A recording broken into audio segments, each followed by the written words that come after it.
I somehow lost the first little bit of video footage, so I have to summarize the first little bit.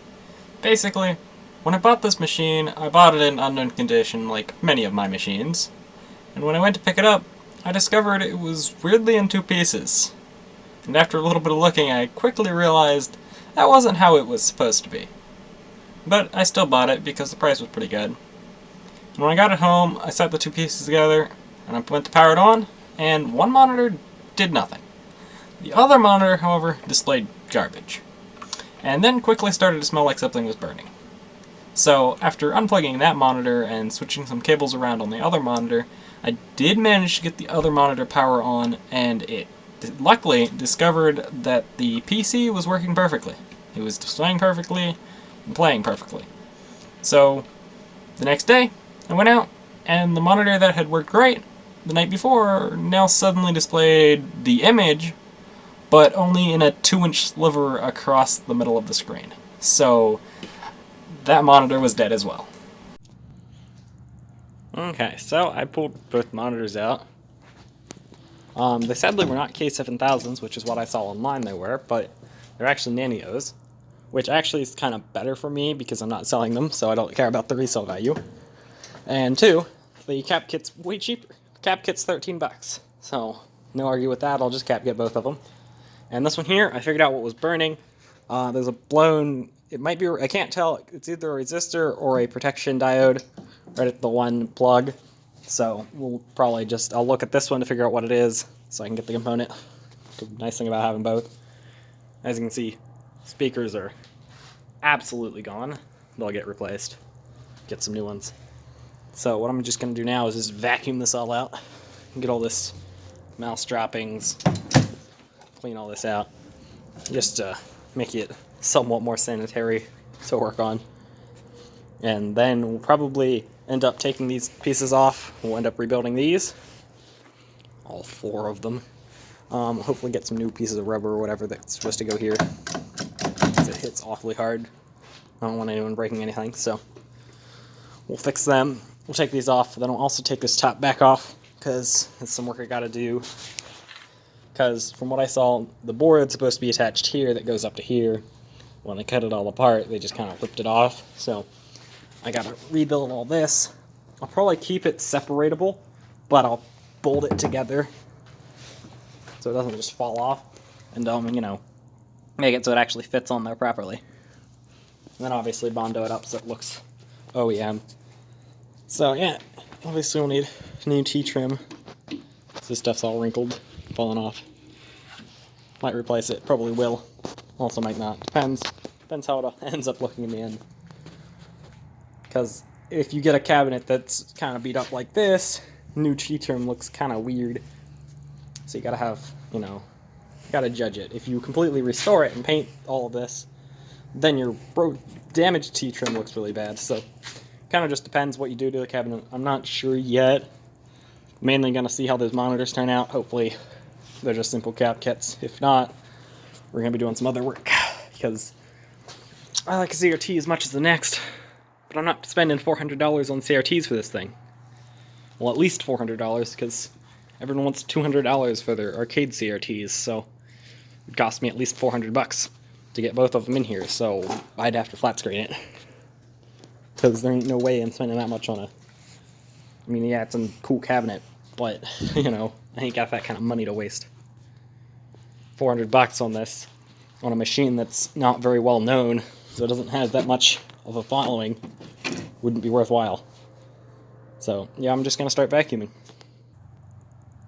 Okay, so I took the top off, ended up putting it in storage for now, because mainly got to work on this.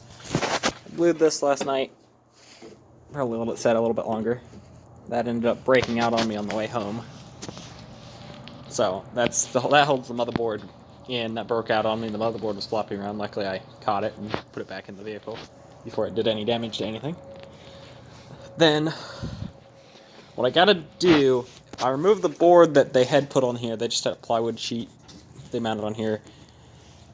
I don't think I'm gonna have that because it messes everything up. It messes how the top part goes on it, how it sits, and just everything. It's just kind of messed up by it. So what I'm gonna have to do I'm going to have to clean this up, make this smooth, and I'm going to have to cut off this part here, because this part would have went in a groove in the top, but there's no way you're ever getting that back in that groove. I might not cut it the whole way off, I might just clean it up, because you'll be able to get part of it in, and that'll help just line it up. This side, on the other hand, is just kind of super destroyed, so it'll have to be cleaned up. Leave a bit of the groove so it'll actually be able to set in it, but mostly be able to line it the back up, because it sets right here. Because part of the top comes down, and it will set right in here. So lining it up shouldn't be too big of a deal.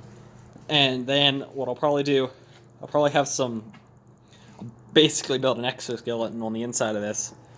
Probably take a board out this side, mount it to this and this, and send it over. Just build this thing a skeleton, basically, because I don't trust, now that it's been cut apart, to hold the weight of the top, because the weight's insane. The top weighs an absolute ton. So, I also got this door open. It's screwed shut, so I got a bunch of screw holes to figure out what I'm going to do with. I don't know if I'm going to fill them, or put a screw in them to cover them up. If I fill them, then I got to repaint it, and if I repaint it, I got to repaint the whole thing, basically. Which means I'd have to take that into a place to get it. Whoa! What is going on with the camera? I'd have to take that into a place, get it color matched so I can get the bright color. The sides will obviously get repainted. They're just white, so that'll be easy. But it's coming along. Just gotta clean it up a bit more and start flattening the top. Okay, so I actually have some good news on this machine.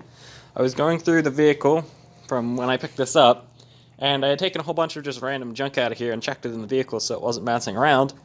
And look what I found. The board that goes right here. So, I've got that gluing in. I basically just kind of removed some of the stuff here that was in the way. Most of this stuff was already gone, sadly. So that's all going to have to get repaired, but then just kind of hammered it in with some glue.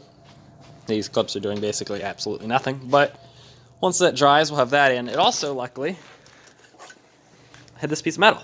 This piece of metal mounts here and connects it to the top half. So, luckily, we have all of that.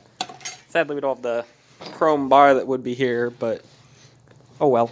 That's at least not something that's kind of necessary.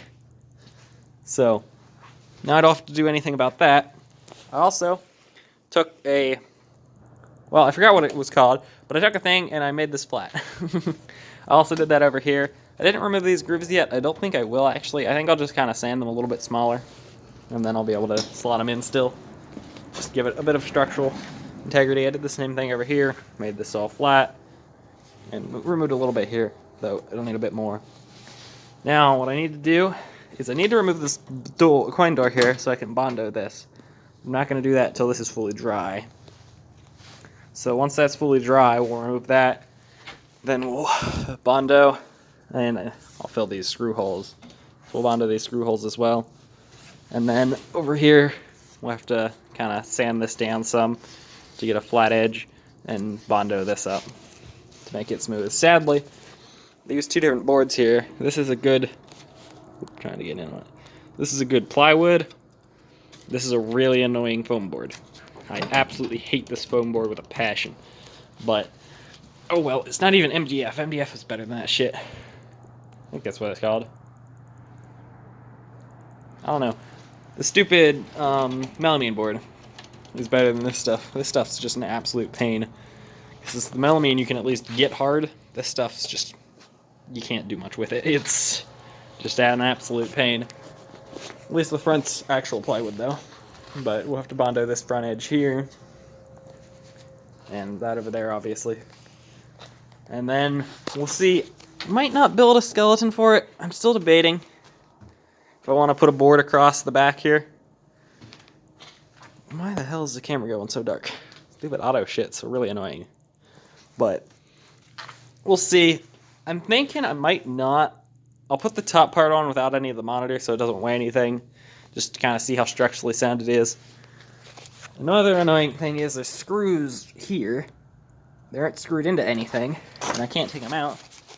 Because somehow they're here. So they're kind of in the way. Though I see that this is screwed on now. So actually I might be able to just take that out. I'll have to see about that. That might not be stapled on like I thought it was. Might have already been off. We'll see. pull those. Once I get the top on, we're going to screw the top on. I'm not going to glue it on like it would have been originally because it would be nice since somebody took the time to cut it in half to make it so you can take it apart if you need to by just taking out some screws. So I think I'm just going to screw it together, which means I probably will put some support back here. I'm not sure. It depends. I know the top has a board that comes down a little bit right in here. It has a board that comes down right in here a little bit.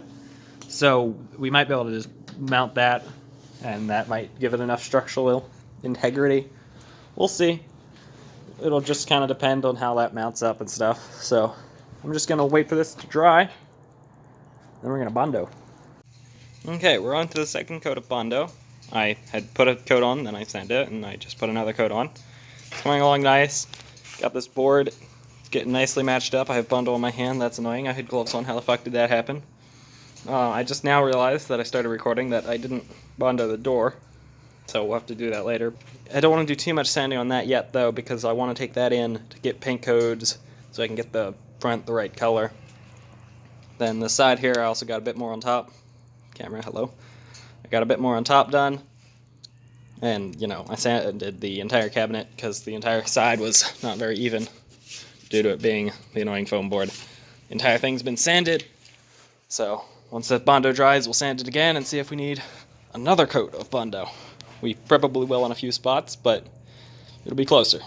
Also took off these metal pieces so I can get this matched up perfectly underneath there. So that's why there's a whole bunch of damage the whole way up and down that, because those screws decided to take a little bit of wood with them. So, and by screws I mean nails. I don't know why the fuck I said screws, but we'll have to re-drill them. Doesn't really matter. I've done this on other Sega cabinets. Now that I think about it, these might be the exact same. They got slightly bent, but they're easy to bend back. They even look like the exact same nails. Let me check something. One of the first cabinets. Okay, no, because it wasn't used as white, but basically the same idea.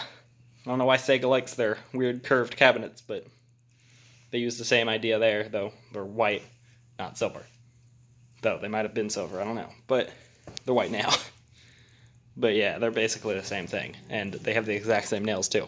So I remember having to pull all those out to get these brackets off, because this had an insane amount of water damage. Though, not as bad as certain cabinets. Operation Wolf. And that's where I'm going to leave this episode. Like most of my cabinets, this one's pretty much already done. I'm really slow at editing these videos. This was recorded at the beginning of 2021, so it's been a little bit. The cabinet is basically completely done, so you have to see how that gets done.